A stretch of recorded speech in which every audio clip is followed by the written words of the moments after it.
Stock market. अब stock market से ना सभी को पैसे बनाने, पर सीखना किसी को नहीं, क्योंकि फ्री की टिप्स जो मिल जाती हैं। पर पॉइंट एक ही, जब इन टिप्स से आपको प्रॉफिट होता है तब तो आप बोलते हो वाह वाह, और लॉस होता है तो बोलते हो कि शेयर बाजार एक सट्टा बाजार है। अब जिस जगह से पैसे बनाना चाहते हो उसकी बेइज्जती कैसे कर सकते हो। इसलिए अगर सीरियस हो, स्टॉक मार्केट में सीरियसली काम करना है, तो लर्निंग प्रोसेस पे आपको फोकस करना पड़ेगा। और उसी मोटिव के साथ हम इस चैनल पर अपनी लर्निंग जर्नी को कंटिन्यू रखेंगे। और आज डे 39 पर हम निफ्टी 50 के 39 stock state bank of India पर फोकस करेंगे। पर उस पर फोकस करने से पहले हम ये देखते हैं कि आज 25 जून 2026 को निफ्टी 50 ने कैसा परफॉर्म किया। इसके लिए मैंने यहाँ पर ट्रेडिंग व्यू की वेबसाइट खोल ली है और हम देखते हैं कि निफ्टी 50 ने कैसा परफॉर्म किया। इसके अलावा मैं आपको ये भी बताना चाहूँगा कि जो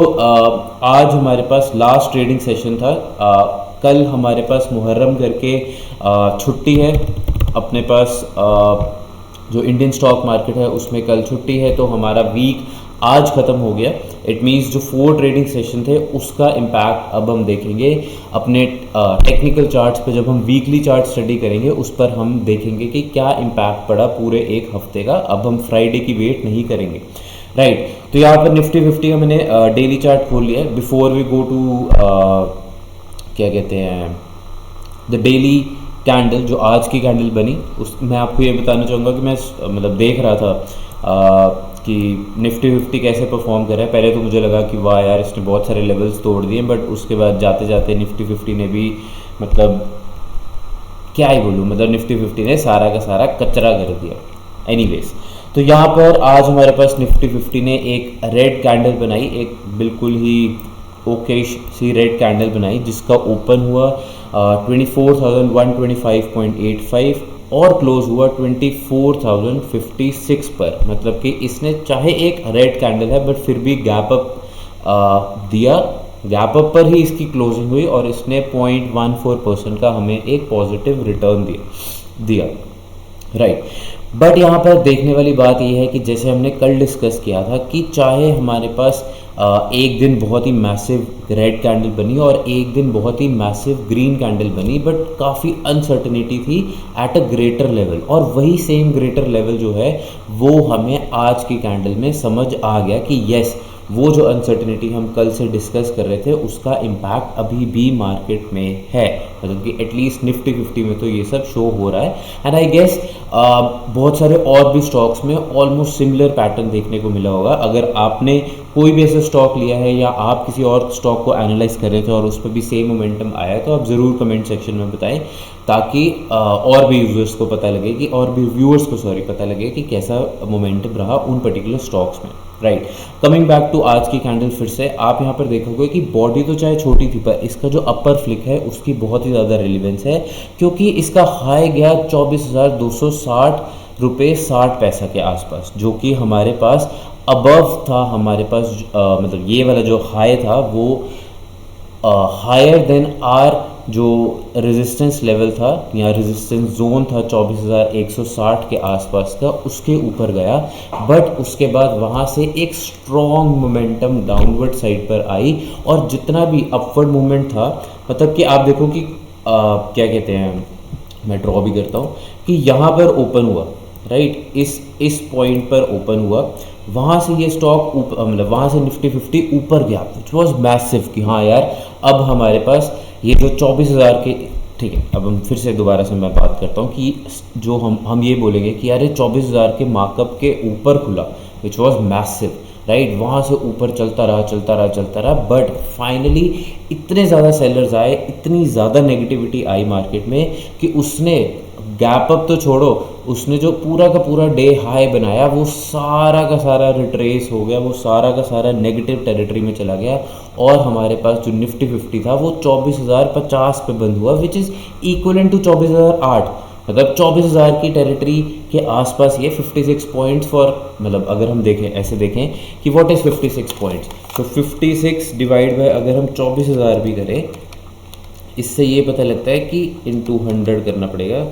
मतलब कि ऑलमोस्ट 0.23% ही 24,000 से ऊपर था, विच मीन्स कि ये 24,000 की टेरिटरी में ही आ गया वापस से, मतलब यहाँ 24,000 पर ही खड़ा है आज की डेट में निफ्टी 50। इट मीन्स जो भी हमारे पास ये 24,160 वाली रेजिस्टेंस है वो बहुत ही इम्पैक्टफुल रेजिस्टेंस है, वो उसका इम्पैक्ट बहुत ही ज़्यादा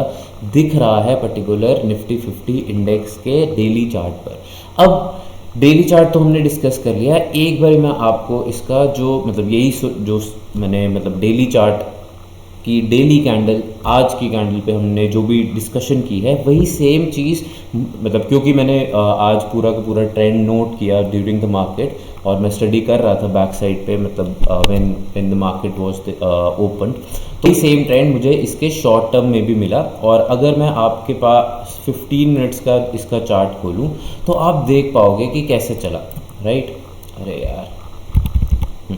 राइट। तो यहाँ पर आप देख पाओगे कि कल की जो कैंडल थी उसकी क्लोजिंग, मतलब लास्ट की जो कैंडल थी उसकी क्लोजिंग हुई 24,006 पे, विच वॉज इक्वलेंट टू जो हमारे पास 24,000 या 24,008 का जो हमने एक टेरिटरी मार्क की है सपोर्ट जोन की, उसी सपोर्ट जोन को कंसिडर करके रिस्पेक्ट करके आज हमारे पास 9:15 पे एक बहुत ही अच्छा, मैं सीरियसली फिर से कहूँगा कि बहुत ही अच्छा गैप अप था। दैट वाज ओपनिंग ही इसकी हुई 24,136 रुपये पे, और वहाँ से धीरे धीरे ही सही इंडेक्स में धीरे धीरे ही सही एक अच्छी तेज़ी आई, बट उसके बाद हमारे पास एक कंसोलिडेशन स्टेज या फिर एक साइडवेज मोमेंटम चलता रहा, और फिर ऑलमोस्ट 1:45 के बाद से जो इंडेक्स है उसमें एक शार्प रिकवरी आई। आप देख पाओगे कि ये जो शार्प रिट्रेसमेंट या शार्प नेगेटिविटी है वो जितना भी आज जो हमारे पास इनिशियल मोमेंटम आया था, जो कि हमारे पास इस पर्टिकुलर रेंज में था, ये वाली आप देख पाओगे इस पर्टिकुलर रेंज में या इस पर्टिकुलर टाइम फ्रेम में, मतलब 9:15 से लेकर ऑलमोस्ट 1:45 तक निफ्टी 50 इंडेक्स में जितनी भी स्ट्रेंथ आने की कोशिश हुई थी वो सारी की सारी जो स्ट्रेंथ है वो हमारे पास 2 बजे से लेके 3:30, मतलब कि 1.5 घंटे में सारी की सारी वो स्ट्रेंथ को ज़ीरो या नलीफाई कर दिया गया निफ्टी 50 इंडेक्स के द्वारा। अब वो क्यों हुआ, कैसे हुआ, वो तो देखो न्यूज़ और बहुत सारे और भी फैक्टर्स जो होते हैं उस पर डिपेंड करता है, पर हम न्यूज़ इसलिए नहीं देखते क्योंकि हम टेक्निकली एनालाइज करते हैं, हम कैंडल्स में ही सारी की सारी इन्फॉर्मेशन को ढूंढने की कोशिश करते हैं। और आपको जैसे मैंने डेली चार्ट पर बताया कि कैसे कैंडल मतलब कैसे कैंडल की मूवमेंट हुई, वो हमें एक शॉर्टर टाइम फ्रेम पर भी पता लग गया है। इसके अलावा मैं एक बारी before we go back to अपना जो आज का SBI वाला हमारे पास स्टॉक का जो हम टेक्निकल एनालिसिस करना चाहते हैं, एक बारी हम ये भी देखते हैं कि वीकली चार्ट पर भी क्या उतनी ही वीकनेस है हमारे पास निफ्टी 50 में। तो एक बारी मैंने वीकली चार्ट खोल लिया है और यस, यहाँ पर आप यहाँ पर आप ये देख पाओगे कि लास्ट 2 वीक से हमारे पास निफ्टी 50 में बहुत ही मतलब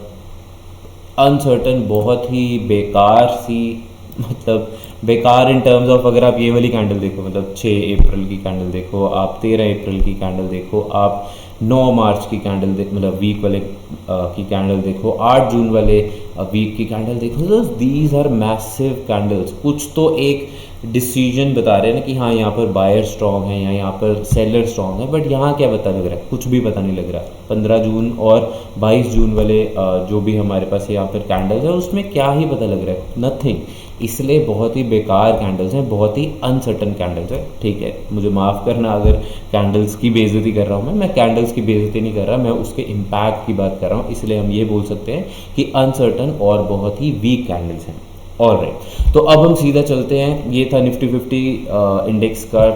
15 minutes daily and weekly analysis. अब हम सीधा चलते हैं अपने आज के स्टॉक पे, दैट इज़ SBI के बारे में मुझे बताने की ज़रूरत नहीं है। स्टेट बैंक ऑफ इंडिया है, इंडियाज़ लार्जेस्ट बैंक, एंड इसकी बहुत ही ज़्यादा रेलिवेंस है एज एन स्टॉक मार्केट में, या आप बोल सकते हो कि बैंक निफ्टी में या बैंकिंग सेक्टर में state bank of India is a very prevalent bank. Anyways, अब हम यहाँ पर आते हैं, यहाँ पर मैंने वीकली चार्ट खोल लिया है इस पर्टिकुलर स्टॉक का, और प्राइस एक्शन को भी फोकस करेंगे और इसके अलावा हम कोई भी इंडिकेटर नहीं यूज़ करेंगे, क्योंकि हर किसी का इंडिकेटर को यूज़ करने का अपना खुद का पैरामीटर होता है, या फिर हर किसी के अपने फेवरेट इंडिकेटर्स होते हैं, जैसे कि RSI, Bollinger band, Fibonacci, moving average, simple moving average और एक्सपोनेंशियल मूविंग एवरेज, और बहुत सारी और भी चीज़ें होती हैं। उस पर हम सीधा नहीं जाएंगे, हम सिंपल प्राइस एक्शन रखेंगे। इसके अलावा हम सिर्फ प्राइस एक्शन जो हम डिस्कस करते हैं उसमें हम बेसिक टेक्निकल एनालिसिस करते हैं, जिसमें कोई भी स्टॉक की बाय या सेल रिकमेंडेशन नहीं होती है। अगर आपको बाय या सेल करना है तो अपने फाइनेंशियल एडवाइज़र से पूछें या फिर खुद का टेक्निकल एनालिसिस ही करें। और तो और अगर आपको फिर भी कैंडल्स और चार्ट्स और बेसिक चीज़ें नहीं समझ आ रही तो इंटरनेट पे बहुत सारा फ्री कंटेंट है, आप वहाँ से पढ़ सकते हो। थोड़ी सी मेहनत लगेगी, क्योंकि सारा का सारा जो चीज़ें हैं वो थोड़ी सी स्कैटर्ड हैं, इसलिए मेहनत तो करनी पड़ेगी अगर आपको पैसे कमाने हैं। और अगर आपको फिर भी स्टॉक मार्केट को स्ट्रक्चर्ड वे में सीखना है या फिर मार्केट के आप रेगुलर अपडेट सीखना चाहते हो, तो नीचे डिस्क्रिप्शन में मैंने अपने टेलीग्राम और इंस्टाग्राम पेज का लिंक डाल दिया है। वहाँ पर आप रेगुलर बेसिस पे स्टॉक मार्केट से रिलेटेड अपडेट्स और एजुकेशन कंटेंट देख सकते हो या फिर मुझसे कनेक्ट कर सकते हो। कमिंग बैक टू अभी हमारा जो SBI वाला स्टॉक है, तो यहाँ पर आप देख पाओगे कि वही सेम ट्रेंड या वही सेम एनालॉजी जो हम निफ्टी 50 में डिस्कस कर रहे हैं कि लास्ट 2 वीक से दोनों की दोनों कैंडल्स निफ्टी 50 में भी वीक थी, और सेम ट्रेंड हमें निफ्टी 50 का सेम ट्रेंड हमें SBI में भी मिल रहा है। और यहाँ पर आप देख पाओगे कि बहुत ही अनसर्टन सी, बहुत ही वीक कैंडल्स हैं। इस वीक वाली कैंडल की तो फिर भी कुछ बॉडी है, मतलब कि कुछ पॉइंट्स की बॉडी है। इससे पिछली जो कैंडल 15 जून वाली कैंडल, वो क्या ही कैंडल थी, मतलब कि क्या ही कैंडल थी। उसका लोअर फ्लिक है उसकी कुछ रेलिवेंस है, ऑफ कोर्स है, बट फिर भी कोई खास सर्टेनिटी नहीं है इन दोनों कैंडल्स को अगर हम कलेक्टिवली देखें, राइट। इसके अलावा अगर हम देखें तो यहाँ पर हमारे पास 8 जून को एक मैसिव कैंडल बनी, जहाँ पर SBI ऑलमोस्ट 4% के आसपास बढ़ा, विच मीन्स इसने हमारे पास एक massive upward movement the. But अगर आप देखो, मतलब अगर आप ये सारी जो हमारे पास 11 मई से लेकर अभी तक की जितनी कैंडल्स हैं, या इनफैक्ट हम मतलब मई का एक वीक और ऐड ऑन कर ले, मतलब कि 4 मई का देखें, तो यहाँ पर आप देख पाओगे कि सिर्फ एक जो गैप था जो कि यहाँ पर हमारे पास 4 मई और 11 मई में बना था, उसको हमारे पास किसी तरह 8 जून को इसने गैप को फिल किया। इस गैप के बाद यहाँ पर 2 वीक कैंडल्स हैं जिनका जो लोअर फ्लिक है वो ऑलमोस्ट इस गैप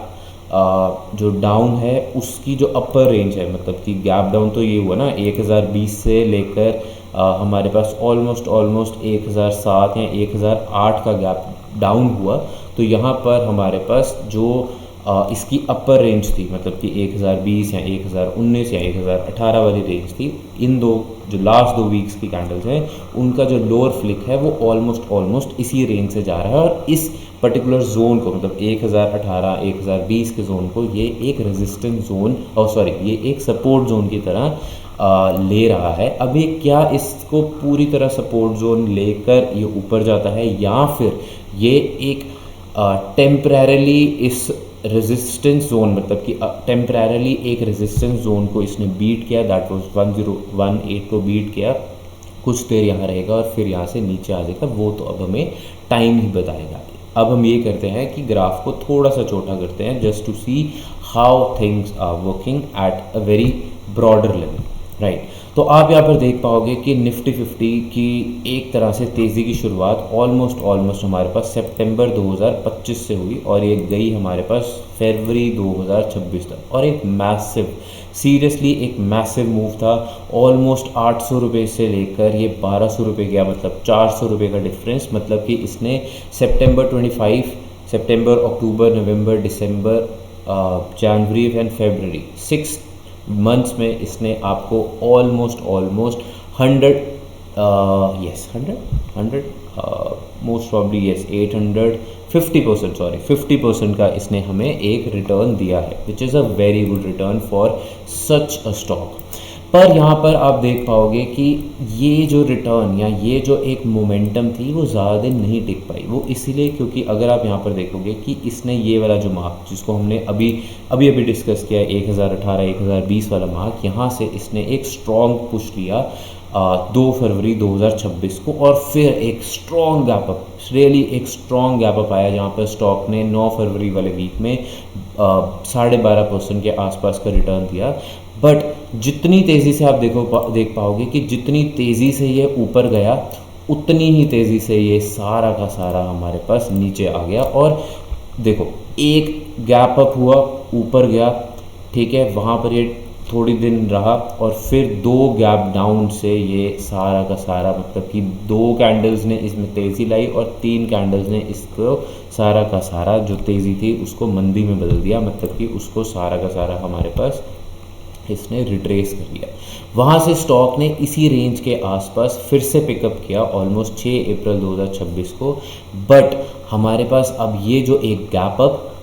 ये आप देख पाओगे कि 2 फरवरी और 9 फरवरी का गैप अप और 2 मार्च और 9 मार्च का जो गैप डाउन था उसका जो पॉइंट था, मतलब कि मिड पॉइंट था, वहाँ से इसने एक रेजिस्टेंस फेस की हमारे पास, और वो रेजिस्टेंस ऑलमोस्ट 1120 1119 की रेंज में था, और वहाँ से स्टॉक हमारे पास फिसलता ही रहा। और वो स्टॉक इतना फिसला कि फिर उसने इस पर्टिकुलर जोन जो कि 1020 के आसपास का जोन है, उसको ये एक बारी जो 8 जून वाला जो हमारे पास वीक था उसकी क्लोजिंग इससे नीचे ही हुई, और यहाँ पर अब जब वापस से इस रेंज में आ गया है, ये हमारे पास अनसर्टन कैंडल्स बना रहा है। इट मीन्स कि कहीं ना कहीं ये वाली जो रेजिस्टेंस है हमारे पास, ये ऊपर वाली जो रेजिस्टेंस है 1120 के आसपास की, ये एक स्ट्रॉन्ग रेजिस्टेंस है। अब हमें ये देखना पड़ेगा कि क्या हमारे पास यहाँ पर 1020 वाली रेजिस्टेंस, या 1000 आप बोल सकते हो कि 40-50 का जो रेजिस्टेंस जोन है, क्या इसको तोड़ सकता है स्टॉक या फिर नहीं, वो तो हमें फ्यूचर में ही पता लगेगा, राइट। तो ये था हमारे पास वीकली चार्ट। अब हम सीधा चलते हैं डेली चार्ट पर और देखते हैं कि डेली चार्ट पर एसपीआई ने कैसा परफॉर्म किया। बहुत ही वीक कैंडल आप देख पाओगे यहाँ पर बनाई है, जो कि ओपन हुई 1040, हाई गया 1055.40, लो गया 1038.55, क्लोजिंग हुई 1045.40, हुई 1045.40। इसने 10.8 यूनिट की तेज़ी दिखाई ओपन और क्लोज में, मतलब कि 1.04% की नेट हमें एक पॉजिटिव रिटर्न दिया। बट यहाँ पर आपको ये देखना पड़ेगा कि इसकी जो हाईएस्ट फ्लिक है या हाईएस्ट पॉइंट है, उससे हमें बहुत कुछ लेना देना है। आप देख पाओगे अगर हम यहाँ पर अभी के लिए एक मार्क, मतलब एक लाइन ड्रॉ करें ऑलमोस्ट 1055.75 के आसपास, तो हमने यहाँ पर एक अभी के लिए एक रेजिस्टेंस लेवल मार्क कर दिया। इसके अलावा अभी मैं ग्राफ को तो छोटा करूँगा ही, obviously we'll see that, but आप यहाँ पर देख पाओगे कि ये जो हमारे पास 1045 वाली रेंज है, ये भी एक बहुत ही अच्छी रेजिस्टेंस है। आप 18 जून से लेकर अभी तक 25 जून तक देख लो कि ये जो 4 and 5 and 6 कैंडल्स बनी है, इन सब की हाईएस्ट फ्लिक या फिर क्लोजिंग लेवल, इनमें से कोई भी एक, ये 1045 के लेवल पर ही बंद हुई है, इसके ऊपर ये नहीं गई। इट मीन्स डेली चार्ट पर 1045, नॉट 1055, इसको हम डिलीट कर देते हैं। जो 1045 है, ये हमारे पास डेली चार्ट पर एक स्ट्रॉन्ग रेजिस्टेंस का काम कर रही है। अब ये इसको तोड़ पाएगा कि नहीं, वैसे तो आज इसने पूरी कोशिश की इसको तोड़ने की, बट वहाँ से ये 1055 के लेवल से ये नीचे आ गई। एंड अभी तो वीक ख़त्म हो गया, अभी मंडे को ही पता लगेगा कि ये कैसे परफॉर्म करता है। बट अगर हम ग्राफ को थोड़ा सा छोटा करें तो आप यहाँ पर राइट, तो आप यहाँ पर देख पाओगे कि यहाँ से हमारे पास ऑलमोस्ट 3 जून के लेवल से जो लोअर लेवल था 945 का, वहाँ से स्टॉक हमारे पास 1045 के रेंज तक भागा है। ऑलमोस्ट आप बोल सकते हो कि 100 पॉइंट की तेज़ी आई है। अगर 100 को 950 से डिवाइड करें तो बनता है 100 divide by 950, which is almost हमारे पास 10% के आसपास या 10.5% के आसपास स्टॉक में हमारे को 3 जून से हमारे पास तेज़ी आई। ऑलमोस्ट पूरा महीना लगा और 10% हमारे पास रिटर्न आया, राइट। एक और बात अगर हम डेली चार्ट पे नोट करें कि यहाँ पर जो हमारे पास इस पर्टिकुलर स्टॉक में 11 मई को एक गैप डाउन आया था, अगर हम इस पर भी एक लाइन बनाएं ऑलमोस्ट जो कि थी हमारे पास 1000 के लेवल पर, हाँ 1007 1000 आप ले सकते हो, तो वहाँ से स्टॉक ने अभी तक के लिए इस पर्टिकुलर जोन को 1007 वाले जोन को कंसिडर किया है एज बोल सकते हो एज अ सपोर्ट जोन, क्योंकि आप यहाँ पर देखोगे कि 1 और 2 कैंडल्स मतलब कि 12 जून और हमारे पास 16 जून वाली जो कैंडल थी उनके जो लोअर फ्लिक थे उन्होंने इस पर्टिकुलर जोन में एक एक सपोर्ट को रिस्पेक्ट किया और वहाँ से स्टॉक को ऊपर लेके गए। बट यहाँ पर स्टॉक अभी एक साइडवेज या फिर एक कंसोलिडेटेड या फिर एक रेजिस्टेंस जोन को फेस कर रहा है। और तो कुछ खास मतलब अगर हम बोले कि यार ये 1045 क्या एक रेजिस्टेंस जोन है, कुछ खास तो मैं नहीं बोलूँगा कि ऐसा कुछ पता लग रहा है। हाँ काफ़ी अगर हम पीछे देखें तो कुछ लेवल्स पर इसने एक रेजिस्टेंस या फिर एक सपोर्ट जोन का भी काम किया है, बट मैसिवली अगर हम मैसिवली देखें तो यहाँ पर हमारे पास 1077 या फिर आप बोल सकते हो कि ऑलमोस्ट 1080 से लेके 1100 का जो लेवल है वो एक ज़्यादा प्रेवलेंट, वो एक ज़्यादा इम्पैक्टफुल रेजिस्टेंस लेवल लग रहा है एज़ कम्पेयर टू 1045 वाला जो लेवल है। दो यहाँ पर आप देख पाओगे ये कि हाँ 7 अप्रैल 8 अप्रैल या फिर आप बोल सकते हो कि 3 फरवरी 6 फरवरी उसके आसपास इसने एक रेजिस्टेंस का भी काम किया है, बट वो इतना ज़्यादा प्रेवलेंट नहीं है। आपको डेली चार्ट पे 1080 का जो अपर मार्क है वो ज़्यादा एक रेजिस्टेंस जो है उसका काम कर रही है। और सिमिलरली अगर हम सपोर्ट लेवल देखें तो अभी के लिए जो दिख रहा है वो ऑलमोस्ट 1000 का जो लेवल है वो एक अच्छा सपोर्ट जोन हमारा बन रहा है। एनीवेज अब हम यहाँ पर ड्राइंग्स जो है रिमूव करते हैं और देखते हैं कि 15 मिनट चार्ट पे हमारे पास आज की कैंडल कैसे बनी, मतलब कि कैसे वो एक कैंडल हमारे पास एक डेली चार्ट पर जो पूरी की पूरी क्लोजिंग एंड ओपनिंग हुई उसका 15 मिनट चार्ट पर रेलिवेंस क्या था या स्ट्रक्चर क्या था, वो कैसे बनी। तो यहाँ पर आप देख पाओगे कि 15 मिनट चार्ट पर हमारे पास पहली ही जो कैंडल थी, यहाँ बोल सकते हैं कि जो दूसरी भी कैंडल थी वो एक मोमेंटम वाली कैंडल थी, मतलब कि उसमें एक तेज़ी आई और उसके बाद उसमें गैप अप भी आया। ऑफ कोर्स जो फर्स्ट हमारे पास कैंडल थी उसमें गैप अप आया, क्लोजिंग लास्ट कल की जो क्लोजिंग थी वो 1034 थी और आज की क्लोजिंग हमारे पास 1045 थी, मतलब कि ऑलमोस्ट हमारे पास 9 से 10 पॉइंट का एक तेज़ी आई। बट फिर हमारे पास स्टॉक सारा दिन एक साइडवेज मोशन में ही मूव करता रहा या साइडवेज ट्रेंड में ही मूव करता रहा। आप देख पाओगे कि जो इसका अपर पॉइंट था वो था 1055 और फिर हमारे पास जहाँ पर इस स्टॉक में हमारे पास एक गैप अप आया था, यहाँ ओपनिंग जो हमारे पास पॉइंट था 1044, उसी के आसपास ये पूरा का पूरा जो स्टॉक है आज की डेट में शॉर्टर टाइम फ्रेम पे वैसा ही क्लोज हुआ, राइट। तो ये था हमारे पास इस पर्टिकुलर स्टॉक का टेक्निकल एनालिसिस बोथ ऑन हमारे पास वीकली, डेली एंड हमारे पास 15 मिनट्स चार्ट। अगर आपको आई बिलीव बहुत कुछ जानने को मिला होगा, नॉट अगर आपको, आई होप आपको काफ़ी कुछ सीखने को मिला होगा और आपको कैंडल्स कैसे काम करती हैं, कैंडल्स कैसे परफॉर्म करती हैं या फिर टेक्निकल एनालिसिस कैसे किया जाता है उसके बारे में भी आपको थोड़ी बहुत इन्फॉर्मेशन ज़रूर मिली होगी। आप कमेंट सेक्शन में बताओ कि आपको और क्या सीखना है या आपको अभी भी इस वीडियो में क्या पैरामीटर्स हैं जो आपको कम लग रहे हैं या आपको लगता है कि ये सब चीज़ें भी डिस्कस करनी चाहिए। तो आज के लिए बस इतना ही। कल हम फिर से मिलेंगे, एक नए स्टॉक पे चर्चा करेंगे, उस पर टेक्निकल एनालिसिस करेंगे। एक बात और ध्यान रखें कि कल हमारे पास इंडियन स्टॉक मार्केट बंद है मुहर्रम करके, इसलिए ट्रेडिंग नहीं होगी। बट येस हम फिर से मिलेंगे उसी उसी स्टॉक एनालिसिस की प्रोसेस की तरह हम एक नया स्टॉक पकड़ेंगे, उस पर टेक्निकल एनालिसिस करेंगे। तो आज के लिए बस इतना ही। Good bye.